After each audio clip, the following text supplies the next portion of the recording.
Hi, it's Michelle Einstein, Songbird Song, doing part 2 of Eve Shows the Goddess Meets Her Gods. Okay, in part 1, I showed the photographs of some of her gods, but I didn't give you their names. This example, this is Edwin Birdsong. This is Michelle Anderson. That was my name then.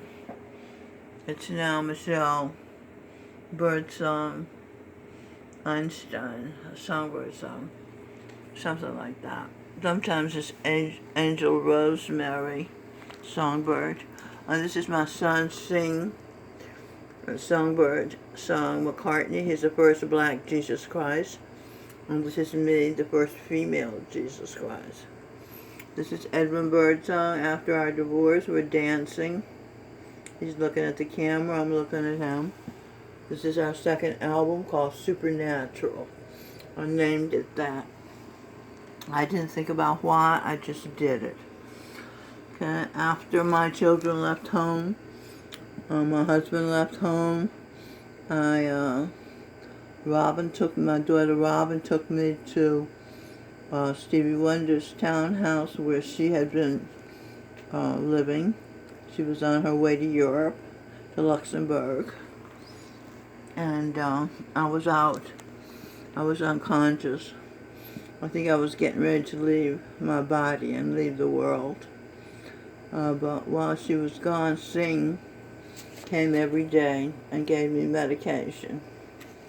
And eventually I came to my senses and I started doing what I wanted to do with my life instead of just serving children and serving husbands. I didn't mind that. I loved it, but it was over. That karma was over. They were all gone. So I put up pictures in the rock garden of the clues I wanted to mainstream to people, the low information people, which were the black people. I wrote a book about Adam and Eve being reincarnated. Let's see, Adam is Michael Bublé, and Eve is me, Michelle Einstein Songbird Song. And this is Dr. Fritz Perls. This is Laura Perls, me. I invented Gestalt therapy. And one day he said, he was talking to his friend, and he said, looking at me, I'm talking your head. Talking heads. So I was gratified that he would own what he was doing. And it just made me love him all the more. And we talked and talked so much. I talked to the picture because he's in spirit form, invisible. And after a while, that picture's mouth started moving, which was a supernatural occurrence. And then our communication ended. And then later, this other form of Fritz Perls came to be. And one day I was discombobulated, and he did talk and share therapy with me, which was something I created. And he was very gentle, very kind, very sweet, very loving, and got me back to my center. We parted company because he kept asking me if he was a homosexual, would I love him? And I said no. I don't love perversions. And so he left me. And I let it be. What else could I do, right? Then what happened? I talked about meeting Captain Devin Gangadine. He was a captain airplane. I was a stewardess.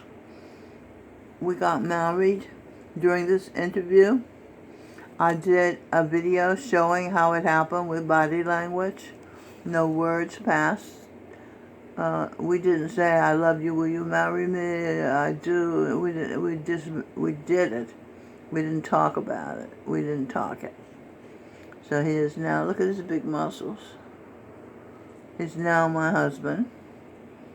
And I haven't seen him since we lived together platonically in Gramercy Park. Tony Robbins was Abraham Lincoln. I was Mary Todd Lincoln. We had a disagreement because I thought the animals from the animal kingdom should be trained to live in this free world, this home of the free and the brave. And he signed the Emancipation Proclamation releasing the slaves without training. And the Southerners wouldn't train them. They were so mad they lost the war, they weren't going to train them. They said, figure it out for yourself. So this Muslim, Jordan Peterson, wrote this book. He was Muhammad. And his son, Ismail, ruled the world for 1,000 years, maybe longer. And he hated the good and the rich. So he made the world imbalanced, stacked in favor of the poor and the evil. This is Krishna.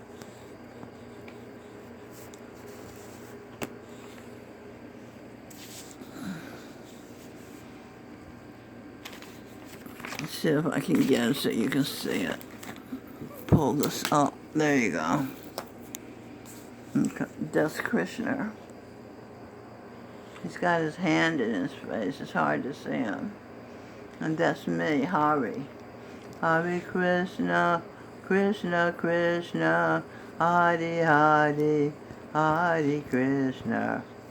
And this is him when he was Sawan Singh, the guru, at the Dera in the Punjab, Bias, India. I was his wife then too. This is my son, Trevor Drew, International. He's crashing here in my jail cell. He's homeless. He has a job working as a home inspector, but he sends most of his money to his family in the Caribbean. So he doesn't have enough money to get an apartment. He doesn't want an apartment because he's so angry with landlords. Because the last landlord he had, his roommate, smoked dope and lost his job. So he was supposed to pay $3,000. Trevor Drew International was supposed to pay $3,000 a month rent. He couldn't afford it, so she kicked him out. And it was such an injustice, he began hating her and all landlords. But he did write a book with Lulu Publishing, and it's inspirational words. I like it, you know. That's me and the Jewish, no, that's St. Paul's, Upper West Side of Manhattan. It's in the basement, the church beds. The volunteers give us church beds with clean sheets to sleep on. I don't sleep much. I'm working. I'm working on what I'm doing now, gathering data to tell people, especially black people who are so ill-informed, what is going on in the world, making it into books. That's what you see me doing here while the other people are sleeping. The girls are sleeping. And it's so cold in there, I have to keep my coat on. At one point, I developed walking pneumonia, and I went to Bellevue, and they gave me medication and fixed me. Okay, then what happened? One day here, they were saying, you have to choose who you want to live with for eternity, because you can't live without love. Life is not worth living without love. And so, Melanie, my daughter, kept saying, Mom, you're giving away your men. You're going to be alone for eternity. And so I didn't know what she was talking about. I wasn't giving away my men. I was Cupid. I simply paired up the men with the women they belonged with, you know. So, this one day, I couldn't choose because I didn't know who I was supposed to spend eternity with. And she said, we'll go to Zanzibar. I said, you mean the backyard? She was so mad that I said that, but that's what she meant, so that's where I went. And I sat in the backyard, and then a voice came in my head that said, I will be your roommate in New York City. Come back upstairs. So I came back upstairs. All these places they kept telling me to go to, I just kept saying, I want to live in New York City. That's all I kept saying. I wouldn't go anywhere else, not to hell, not to all these places they named. So I came upstairs. There was a T-shirt with a photograph of Josh Groban and his father, Joseph. So the Joseph started talking to me. I know what happened. When I first saw Joseph, my heart thought like that, and his heart thought like that at the same time. So I kept walking. He said, can we hold on to that somehow? And when he said somehow, it rang a bell. Somehow I can do. So I said yes. And so we started communicating, and he said he's a cannibal. He has to die. And I said, what do you mean a cannibal? You're the one that they say, we have to leave, the cannibals are coming to eat the demons. I said, yeah. He said, yes. And I said, you came to eat the demons because the regular men won't do it? He said, yes. And I said, that does not make you bad and deserving to die. That makes you a hero. You do what other men are too cowardly or too irresponsible to do.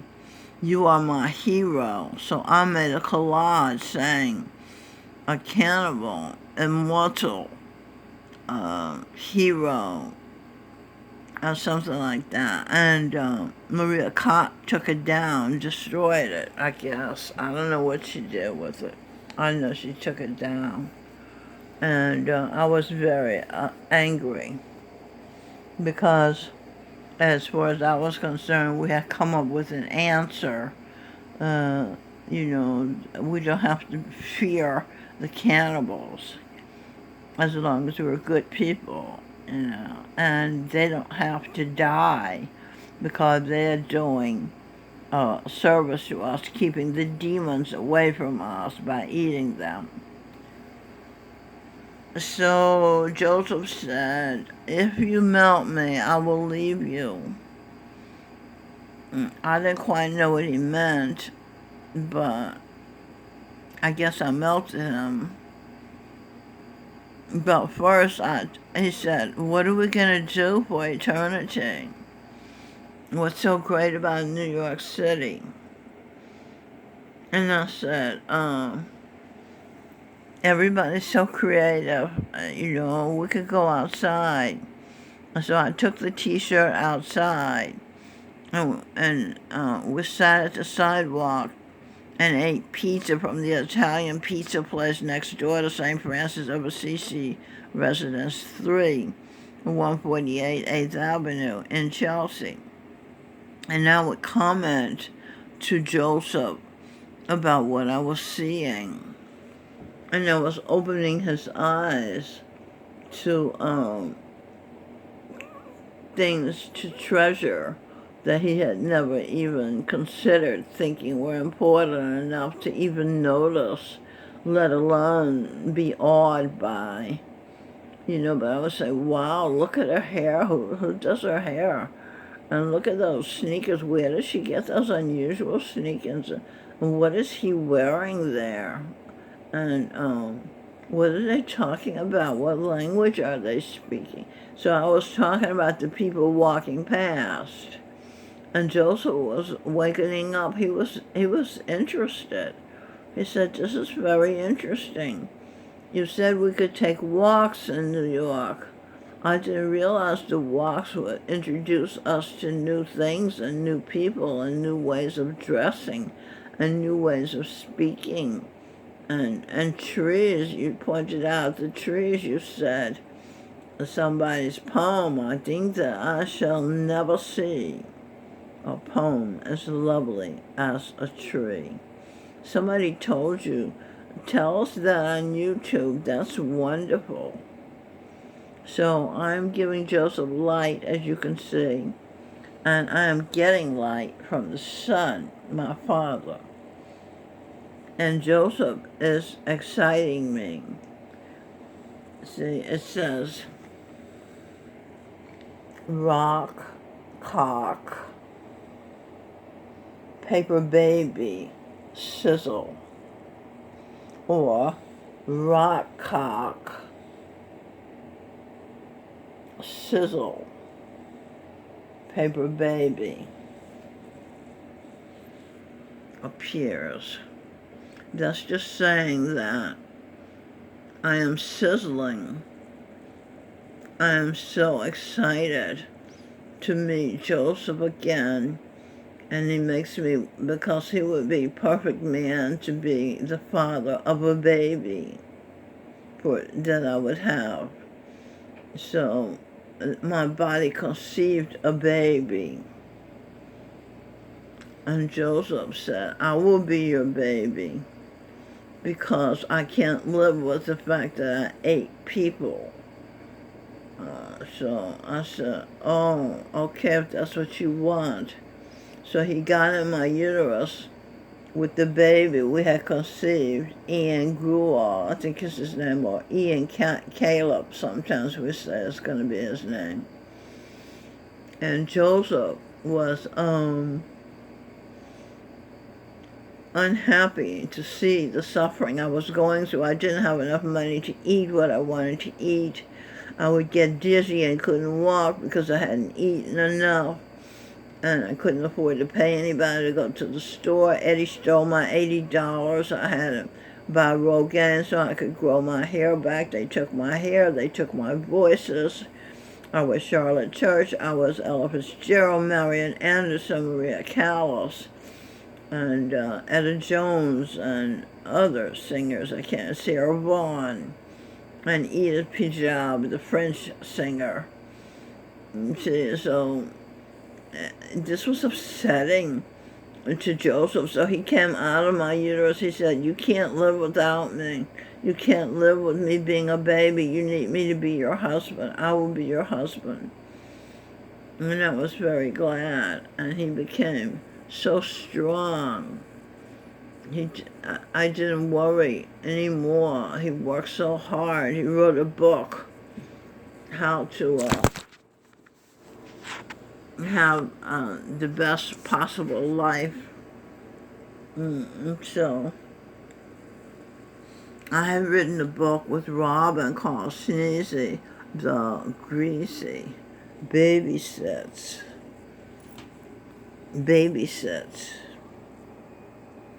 Abigail.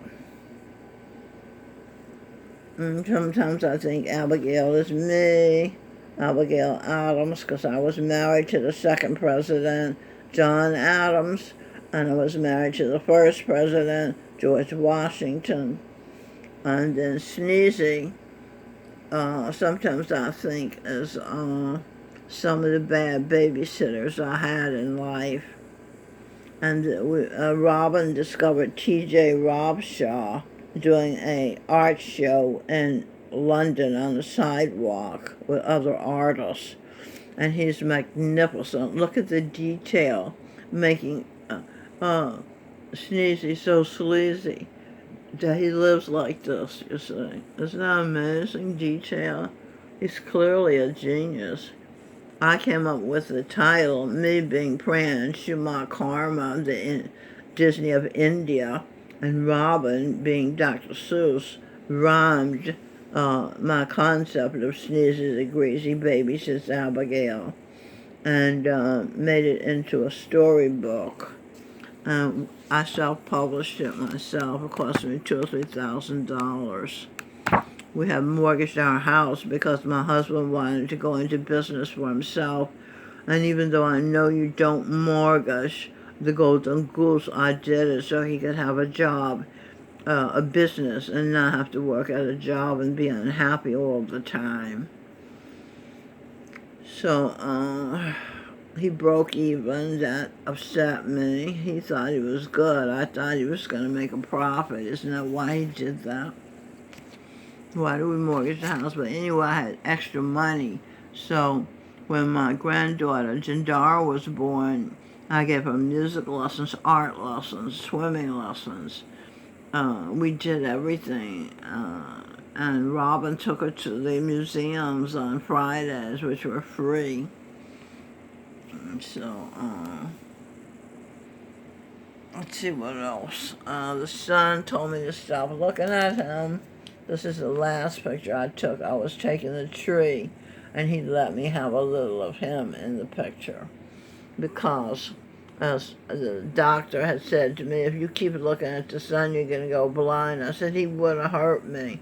But the son said, that what you said went into your head. I don't want any possibility of you losing your sight. So you can talk to me, but don't look at me, except indirectly if I'm warming your arm or something.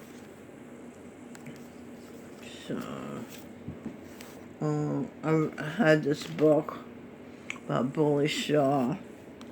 He was a Muslim saint.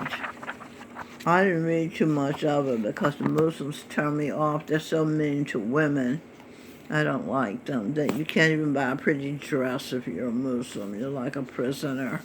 All you have is slits for eyes in your black clothes. It's ridiculous. Then St. Andrew is Jonathan Livingston Seagull. So this is by Richard Bach. He said he was walking down the street and the title came to him. So I haven't read it yet. I'm going to read it. Then my friend in San Francisco, Angela, told me, we did some videos together. She told me, she's an artist. She said, this woman writes like you write, by hand. She doesn't have her work printed up. You're not the only one. So this book is called Succulent Wild Woman, and Dancing with Your Wonderful Self. So I like the book. I read it, and I can relate to a lot of what she talks about. Okay, what else? As I'm searching for how to be myself. That's my goal. Black Rednecks and White Liberals, written by Dr. Thomas Sowell was Frederick Douglass. This is a black intellectual. But when he was Frederick Douglass, he freed himself from slavery.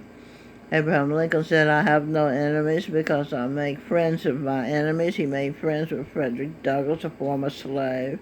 He didn't listen to his wife, who told them they needed to be trained in chivalry and nobility and protecting the women who are flowers and they are animals. So he raped her. Frederick Douglass raped Mary Todd Lincoln. They're so demoralized President Abraham Lincoln that he blamed himself for doing this to his wife. And he got so low, the death angel caught him and killed him. Had that man kill him in the Ford Theater. So with my baby, I said, because Joseph put the testosterone in me to make the baby that I had conceived when it was sizzling, excited by him. So, to make the baby physical, okay.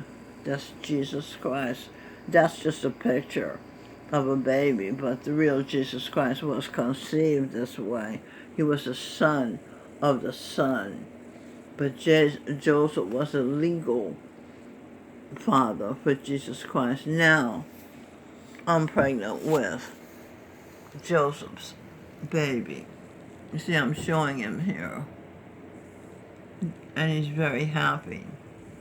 The baby's name is Ian Gruwall. And so I have this book, my prayers for every day. Who is every? Eve, E-V-E, Eve, H-E-R, her, I, daughter of the sun, daughter of King George V, daughter of Dr. Einstein, daughter of Dr. Bloomberg, the thoracic surgeon, the daughter of Dr. Newell, the eye surgeon at the University of Chicago, the daughter of Mr. Rogers, God, and others. The daughter, the first I, okay, is Eve. The mother, M-O-T-H-E-R. Prayers. Present Roy Ayers. See, Roy was supposed to be the first black Jesus Christ, but he didn't have the self-confidence to hit on me like Edwin did. His mother told him, never marry a pretty girl, so that messed Roy up. He listened to his mother and not to his own heart, because he certainly was attracted to me. So I'm connecting the dots. Melanie gave me a cat named Dot. Dara went to the park, but when it went there, it got dark. Those lines came to me and no other lines. So does that connect the dots, you see? And that's what I'm doing. I'm telling you how things are connected. So I had a bad babysitter, huh? Sneezy the Greasy babysits Abigail. David Goggins said, you can't hurt me, because his parents were mean. His father was such a bad babysitter. He was a terrible parent. And he became so strong. He became the toughest man in the world. He's the only man who is a Navy SEAL, an Army Ranger, and an Air Force tough guy, whatever that training was. And then Matthew McConaughey, who God told him to watch over me in this room, and he did for 1,000 days. I looked over at him and saw him there and was very happy to entertain him. I said, oh, he's entertained, and he's staying and giving us sunlight. He's a God, because he's content to look at Venus.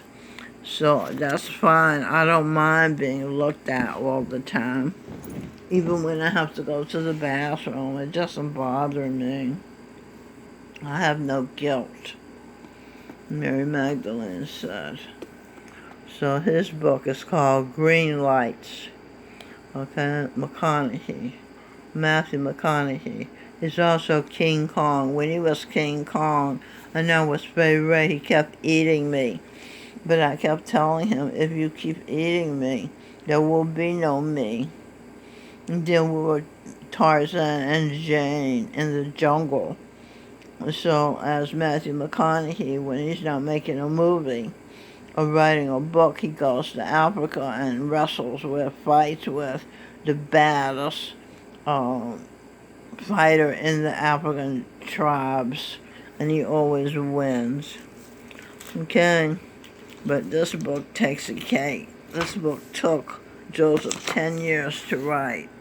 So, you see how thick it is? It's a comprehensive how to do a blueprint of how to upgrade your brain, how to optimize your body. And this is true. He's not just saying that. And how to defy aging by reversing it. I saw a picture of him when he was 43. He looked like he was 20 years old because he had reversed his age. So it says New York Times best-selling author Ben Greenfield. Isn't that a perfect name? Green fields, right? The fields are filled with greens because I'm a vegetarian, so I love that. Alright, so this is my God to spend eternity with. He's here with me now in spirit. And he said he would be my roommate in New York. I'm in New York and he's my roommate. But he doesn't impose on me. He waits for me to call on him and talk to him, which I do. We make love, and it's a very good situation because I feel safe. Also, Vincent D'Onofrio, the head of Sicilian Mafia, who provides security. He's a star of Law and Order, Criminal Intent. And he did a scene where he was playing insane. And he was such a good actor. I told him, you're the best actor in America, in this country. And then I didn't tell him why I said that, and so that kind of unnerved him, but I didn't know at the time to explain further.